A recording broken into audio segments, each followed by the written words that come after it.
তো hello everyone, welcome back to another video. তো আজকে কথা বলবো ফাইনালি খাদানের 4 নম্বর না 3 নম্বর গান এসে গেছে, কিশোরী বলে গানটা। অ্যাকচুয়ালি ব্যাকগ্রাউন্ড স্কোরটাও শুনেছিলাম, সেই জন্য 4 নম্বর বলে ফেলেছি। তো ফাইনালি গান এসে গেছে, কিশোরী বলে গানটার নাম।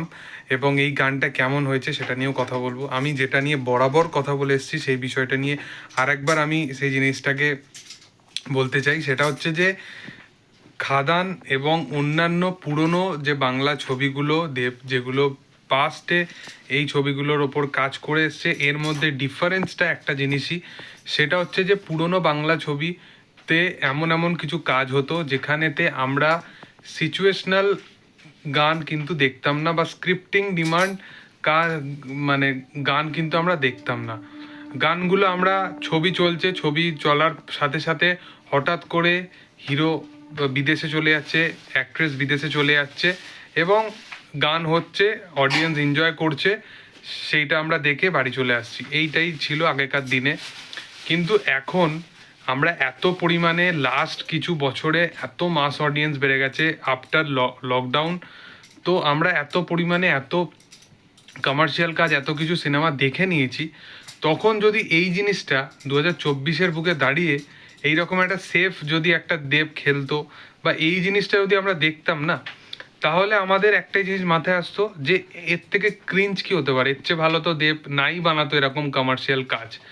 তো কিশোরী এমন একটা গান যেটা স্ক্রিপ্টের সাথে ডিমান্ড করে ছবিটার মধ্যে এই গানটাকে রাখা হয়েছে, সেটা কিন্তু অডিয়েন্সের অ্যাকচুয়ালি বোঝা উচিত।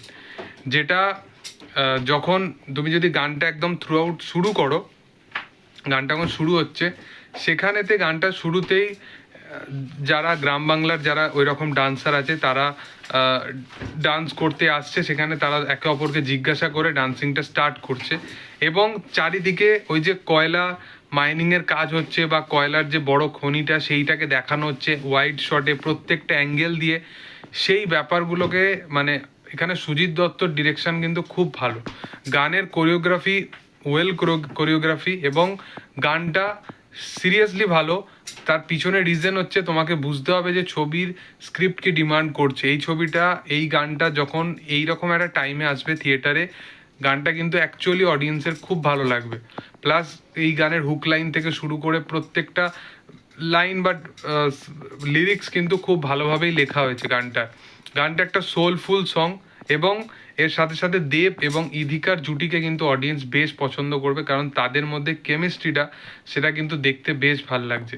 তো খাদান শুধুমাত্র এই বিষয়ে যে প্রমিসিং হলেই যে হবে না, যে কতটা কি মাসিনেস দেখাতে পারে, বা দেব কতটা তার পুরনো অডিয়েন্সকে খুশি করার জন্য একটা কমার্শিয়াল কাজ বানাতে পারে। শুধুমাত্র তো এত কিছু এইটুকু মাথায় নিয়েই তো, কোনো ব্যারিয়ার মাথায় নিয়েই তো কোনো সিনেমা হয় না। তো তাকে প্রত্যেকটা জনারকে টার্গেট করে সিনেমাটা বানাতে হয়েছে, এবং পরিচালককে সেই ফ্রিডমটুকু দেওয়া উচিত যে সে নিজের মতো করে সিনেমাটাকে বানাতে পারে।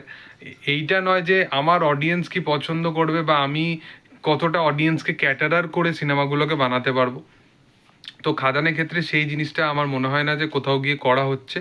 তো গানটা আমার বেশ প্রমিসিংও লেগেছে, এবং এই গানের আগে টিজার বা ট্রেলার যা এসেছিলো, আমার এখনও অবধি খাদানের সব কিছুই কিন্তু কোনো কিছু ক্রিঞ্জ বা কোনো জায়গায় যে বাজেট ইস্যু, বাজেট ব্যারিয়ার, সেই প্রবলেম কিন্তু এখনও অবধি আমি দেখতে পাইনি। তো যাই হোক, তোমাদের এই বিষয়টা নিয়ে কি বক্তব্য অবশ্যই কমেন্ট সেকশানে জানাতে পারো। ভিডিও যদি ভালো লেগে থাকে অবশ্যই লাইক শেয়ার সাবস্ক্রাইব করে দিও। Thank you all, by.